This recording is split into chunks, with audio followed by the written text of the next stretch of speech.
जब भी किसी राजा का दूसरी राज्य की सीमाओं पर कब्जा हुआ तो विजयश्री के रूप में सबसे पहले वहां उसकी ध्वज पताका लहराई गई।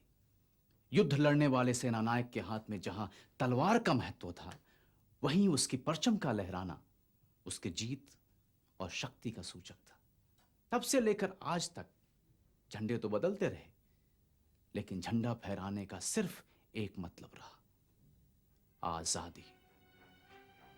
आजाद भारत के तिरंगे झंडे को हम आज जिस शक्ल में देखते हैं, उसके पीछे एक लंबी दास्तान है, संघर्ष से भरी कहानी है। कहानी आजादी की, आजाद तिरंगे की।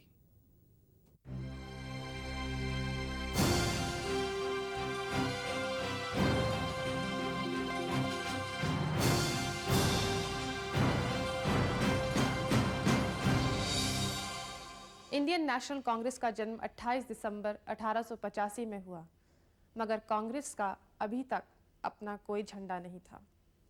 स्वदेशी आंदोलन और राष्ट्रीयता का जोर शुरू हो चुका था। जाहिर है कि अपने झंडे की इच्छा भी प्रबल हो उठी थी। इस दिशा में स्वामी विवेकानंद की अनुयायी शिष्य सिस्टर निवेदिता ने वंदे मातरम की शक्ति को एक झंडे में सजाने का पहला प्रयास किया। सिस्टर निवेदिता ने एक चौकोर लाल रंग के ध्वज में इस वज्र का निर्माण किया, जिसके चारों ओर 108 ज्योति बॉर्डर पर बनी थी। इस पर पीले रंग से वंदे मातरम बांग्ला लिपि में लिखा था। सर जेसी बोस और अन्य कई महापुरुषों ने सिस्टर निवेदिता के इस ध्वज को मान्यता दी, परंतु ये झंडा जनमानस की कसौटी पर खरा नहीं उतर सका। 7 अगस्त 1906 को बंग भंग के विरोध दिवस की पहली सालगिरह मनाने के लिए फिर एक बड़ी विरोध सभा का आयोजन कलकत्ता के पारसी बागान स्क्वायर में किया गया। जो झंडा इस अवसर पर फहराया गया, उसे बनाया था शशींद्र प्रसाद बोस ने। 3 रंगों वाले इस ध्वज को बाद में कलकत्ता फ्लैग के नाम से जाना गया। इसके कुछ समय बाद ही झंडे को बनाने का फिर एक बार प्रयास किया गया। इस बार ये प्रयास भारत में नहीं, बल्कि भारत से दूर विदेश में हुआ। मैडम भीकाजी रुस्तम कामा पहली भारतीय महिला थीं, जिन्होंने भारतीय स्वतंत्रता संग्राम को विदेशों में रहकर जोर शोर से लड़ा। मैडम कामा के इस झंडे में 3 रंग थे, सबसे ऊपर हरा, बीच में सुनहरा नारंगी और सबसे नीचे लाल। 8 कमल ब्रिटिश राज्य के 8 राज्यों के प्रतीक सबसे ऊपर की पट्टी पर, वंदे मातरम बीच में और सबसे नीचे की लाल पट्टी पर सूर्य और ईद का चांद अंकित थे। अप्रैल 23, 1916 बंबई में बाल गंगाधर तिलक और 6 महीने बाद मद्रास में एनी बेसेंट ने होम रूल लीग की स्थापना की। वे चाहते थे कि भारत के दूर दूर के छोटे छोटे इलाकों और कस्बों में स्वदेशी और आज़ादी का पैगाम पहुंच सके।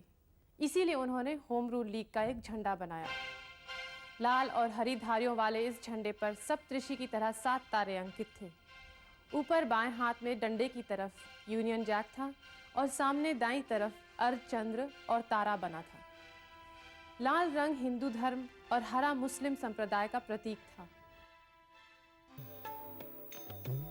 मोहनदास करमचंद गांधी के आगमन के साथ भारतीय स्वतंत्रता संग्राम के एक नए चेतन युग की शुरुआत हुई। जनमानस का दिल जीतते गांधी जी पूरे स्वतंत्रता संग्राम को एक दिशा में खींच ले चले। लाला हंसराज सोंधी जलंधर वालों ने चरखे को भारत की आत्मनिर्भरता के प्रतीक के रूप में स्वतंत्रता संग्राम के झंडे में शामिल करने की सिफारिश की।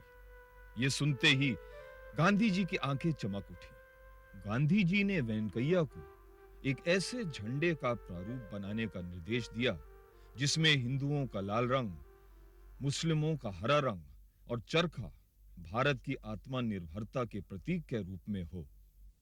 2 रंगों वाले झंडे को देखकर गांधी जी को कुछ अधूरा सा लगा। काफी सोच विचार करने के बाद उन्होंने एक तीसरे रंग सफेद को शामिल करने की सिफारिश की, जिससे कि अन्य संप्रदायों का भी प्रतिनिधित्व हो सके। इस झंडे के बारे में गांधी जी के विचार थे, अगर हिंदू मुस्लिम एक दूसरे के लिए सहनशील हों तो ये और सभी धर्मों के साथ भी प्रेम विश्वास से रह सकते हैं। इसलिए सफेद हरा और लाल रंग हमारे झंडे की पृष्ठभूमि है। हालांकि इस झंडे को ऑल इंडिया कांग्रेस कमेटी में वैधानिक प्रस्ताव पास करके अनुमोदित नहीं किया गया, किंतु 1921 के ऑल इंडिया कांग्रेस कमेटी के अहमदाबाद अधिवेशन में इसे पहली बार सम्मान पूर्वक ठहराया गया। फिर 31 दिसंबर 1929 को लाहौर में रावी नदी के तट पर पूर्ण स्वराज की घोषणा के साथ ही इस झंडे को हर सभा, रैली और अधिवेशनों में पूरे सम्मान के साथ फहराया जाने लगा। महानगर, नगर, शहर, गांव, कस्बों और गलियों तक इस झंडे के तले ब्रिटिश राज का विरोध चरम सीमा तक बढ़ने लगा। स्वराज फ्लैग आते ही जनमानस का भय मिट गया। ब्रिटिश सरकार छटपटाहट में पूर्ण स्वराज के इस झंडे को झुकाने की नाकाम कोशिशें करती रही। फरवरी 1923, भागलपुर, बिहार, झंडा आंदोलन। अरे देखते कहो भाइयों, लगा दो अंग्रेज शासन का झंडा यहाँ लगा है तो हमारा तिरंगा भी यहीं फहराएगा। देखते हैं कौन रोकता है। ये क्या बदतमीजी है, खबरदार ये झंडा यहाँ लगाया। क्या तमीज वाली बात करते हो कमिश्नर साहब? अंग्रेजन की वर्दी पहन करके आपने तिरंगे को भी भूल गए। ये कसम खाते हैं कि तिरंगा लगा कर ही रहेंगे। अरे अपना झंडा अपने देश में नहीं लगाएंगे तो क्या ब्रिटेन में लगाएंगे? हिंदुस्तानी जानते हैं इसका अंजाम। टोडी बच्चा के गुलाम, हम जानते हैं इसका अंजाम। आज अगर तिरंगा नहीं फहराया तो दे देंगे अपनी जान।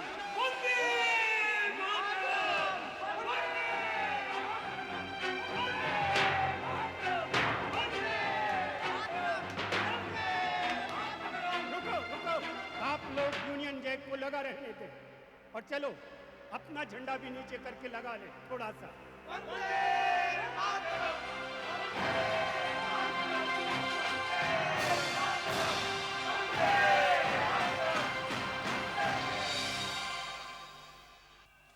जबलपुर, मार्च 1923।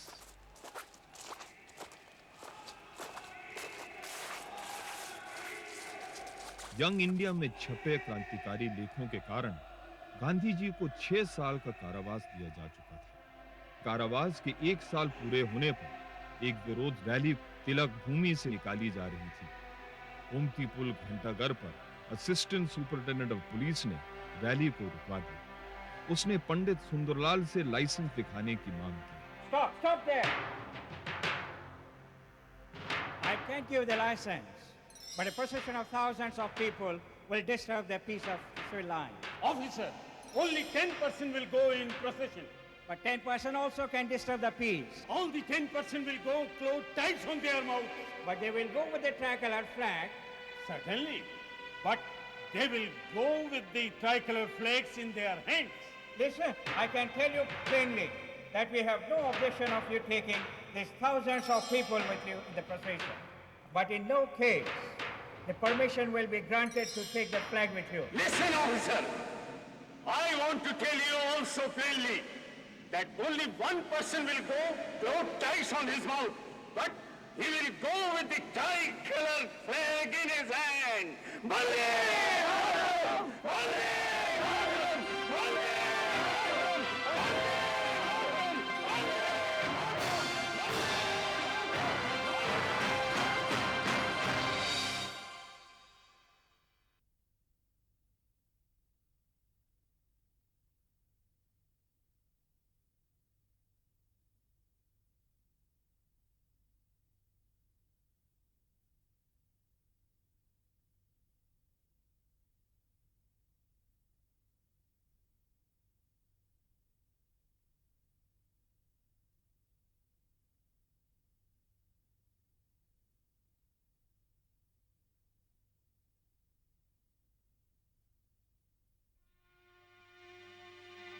साथियों, जैसा कि आप सब लोगों को मालूम है, इस झंडा आंदोलन में अंग्रेजों से जूझते हुए हम लोगों की जान भी जा सकती है। इसलिए मैं अपने समस्त साथियों में से 9 साथियों का चुनाव करता हूं जो अपनी जान पर खेलने के लिए तैयार हों।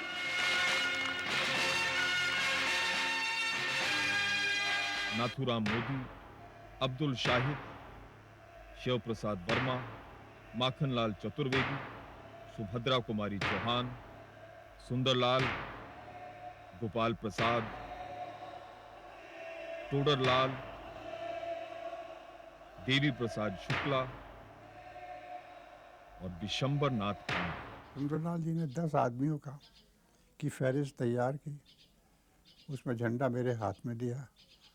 उस जुलूस में सुभद्रा कुमारी चौहान और स्वयं सुंदरलाल जी और शहर और ज़िला कांग्रेस कमेटी के अध्यक्ष, ये लोग उस पर सब शामिल थे।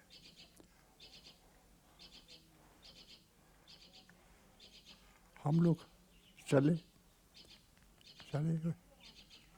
कोई नारा नहीं लगाया, कुछ नहीं किया, लेकिन जैसे हमने कैंटोनमेंट की सीमा में प्रवेश किया वैसे हम सबको गिरफ्तार कर लिया गया।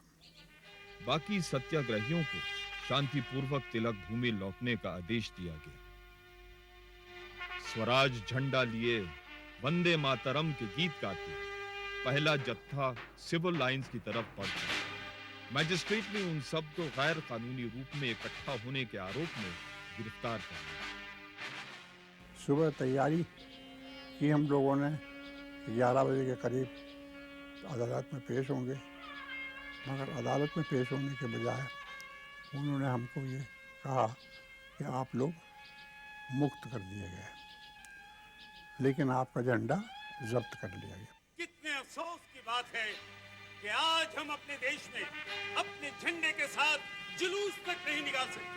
रिहा होते ही सुंदरलाल ने डिस्ट्रिक्ट मैजिस्ट्रेट से 18 मार्च को जब्त किए स्वराज झंडे को लौटाने की दरखास्त की।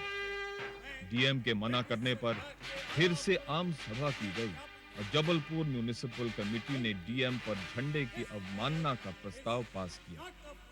जबलपुर की इस घटना की खबर से ब्रिटिश सरकार आपे से बाहर हो गई। झंडा सत्याग्रह के नेता सुंदरलाल को 6 महीने की जेल हुई।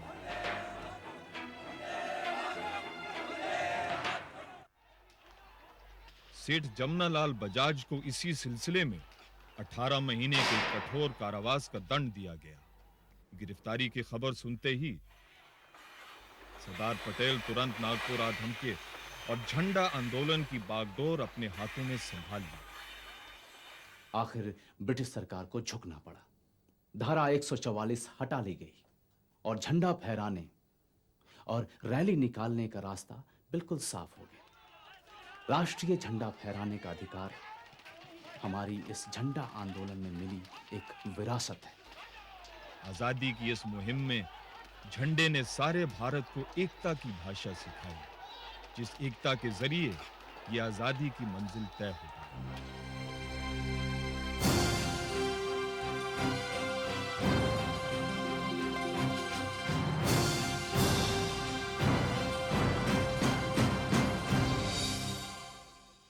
हालांकि 1930 तक स्वराज झंडा काफ़ी लोकप्रिय हो चुका था, मगर कुछ लोगों की राय थी कि 1921 में जो इन 3 रंगों को संप्रदायों के साथ जोड़ा गया है वो मूल रूप से गलत है।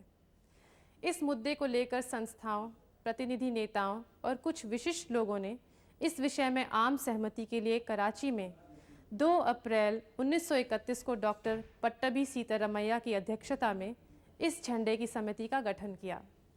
पंडित जवाहरलाल नेहरू, सरदार वल्लभ भाई Patel, Maulana Abul Kalam Azad, master Tara Singh, doctor NS हरदीकर और DB कलेलकर। इस कमेटी को करीब 50 सुझाव प्राप्त हुए। पंडित नेहरू ने अपने सुझाव इस पत्र में कुछ इस तरह जाहिर किए। इस समय झंडे में जो सबसे ऊपर सफेद रंग है ना, वो बुरा है। सफेद के साथ जब तक रंगीन बैकग्राउंड ना हो तब तक उसका पता ही नहीं चलता है।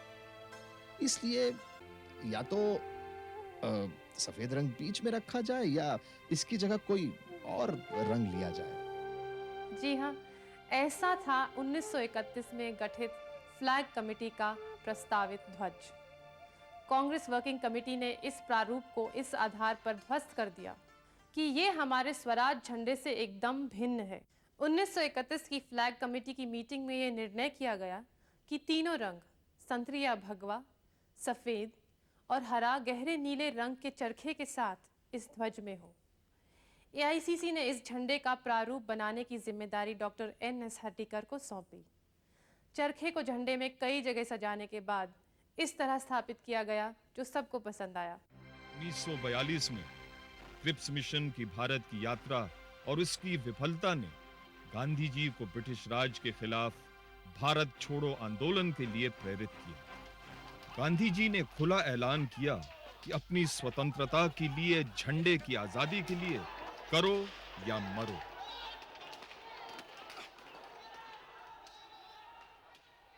सफ़ेद चुन्नी, लाल ब्लाउज और हरा हमारा पेटीकोट, इस तरह के गणवेश हम लोगों ने पहन लिए। और क्योंकि बापू की प्रार्थना 4 बजे शुरू होती थी, तो हम लोगों ने 3:30 बजे फिर जुलूस निकाला सुबह। और सबसे पहले हम पहुंच गए पुलिस थाने पे और पुलिस वालों से जाकर के हमने आह्वान किया कि आज अगर तुझ में ताकत है तो तू हमारा सामना करके देख। तो उन्होंने कहा क्या कहना है आपसे? हमने कहा देखो, हमें ये कहना है कि आज तो तू चलाओ लाठी, चलाओ डंडा, झुक न सकेगा अपना झंडा।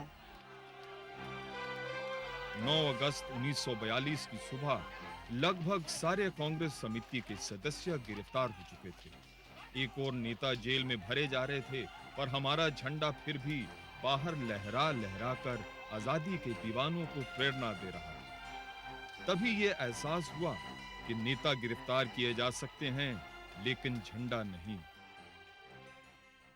उधर दूसरी तरफ नेताजी सुभाष चंद्र बोस, जो भारत से बाहर स्वतंत्रता संग्राम के जुझारू नेता के रूप में जुटे थे। 21 अक्टूबर 1943 में उन्होंने provisional government of free India, अर्जी हुकूमत आजाद हिंद की स्थापना कर दी। साथ ही स्वाधीनता झंडे को भी अपनी मुहिम के लिए अपना लिया। एक तरफ आजाद हिंद फौज की बढ़ती ताकत और दूसरी तरफ भारत छोड़ो आंदोलन का भड़कना ब्रिटिश साम्राज्य के लिए विस्फोटक होता जा रहा था। 1947 के आते आते ब्रिटिश जान गए थे कि अब सोने की चिड़िया उनके हाथों से निकलने लगी है। लॉर्ड माउंटबेटन के वायसराय बनने के कुछ ही दिन बाद ब्रिटिश सरकार ने भारत को आजादी देने का निर्णय सुना दिया। अब आजादी की मंजिल बिल्कुल करीब आ पहुंची थी। इस घोषणा के साथ ही भारतीय राजनेताओं को स्वतंत्र भारत के झंडे की आवश्यकता का आभास हो चुका था। अब जरूरत थी एक ऐसे झंडे की जो किसी एक पार्टी का नहीं, बल्कि समूचे राष्ट्र का परचम बनने लायक हो। इसलिए तुरंत 23 जून 1947 को डॉक्टर राजेंद्र प्रसाद की अध्यक्षता में एक फ्लैग कमेटी का गठन किया गया। कमेटी की रिपोर्ट के साथ साथ ही 17 जुलाई को प्रस्तावित झंडे का नमूना भी प्रस्तुत किया गया। आखिरकार 22 जुलाई 1947 को पंडित नेहरू ने एक यादगार भाषण के साथ भारत के नए झंडे को स्वीकार करने के लिए सदन में प्रस्तुत किया। The national flag of India shall be a horizontal tricolor of deep saffron, kesari, light and dark green in equal proportion. In the center of the white band, there shall be a wheel in navy blue to represent the charta. There is a slight variation in this flag because, normally speaking, the symbol on one side of the flag should be exactly the same as on the other side.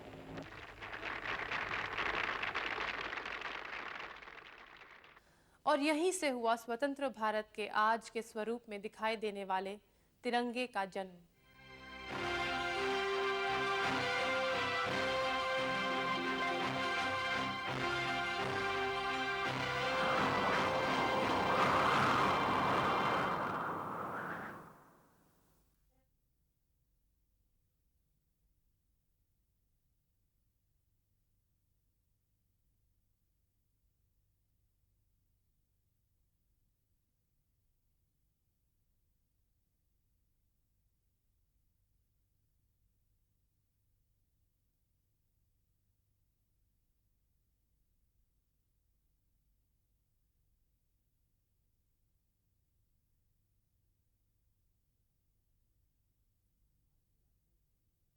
आज flag code के अनुसार 15 अगस्त, 26 जनवरी और 2 अक्टूबर के अलावा एक आम नागरिक को झंडा फहराए जाने का अधिकार गैर कानूनी घोषित किया गया है।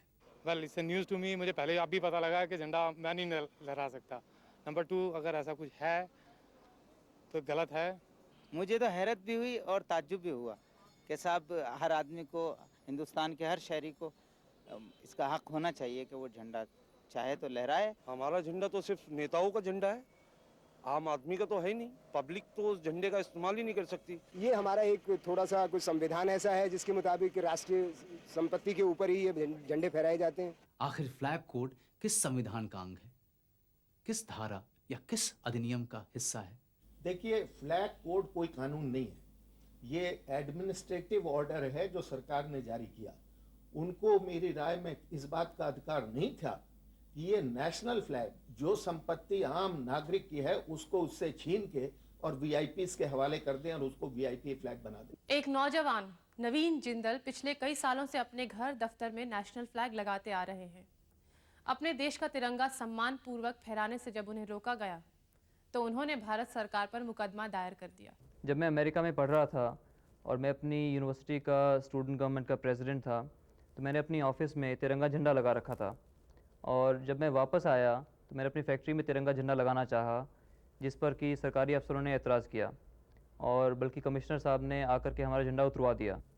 मुझे जान के इतना दुख हुआ कि अगर हम भारतवासी अपने देश में सम्मानपूर्वक ढंग से अगर अपना देश का झंडा नहीं लगा सकते तो फिर दुनिया के किस कोने में लगा पाएंगे।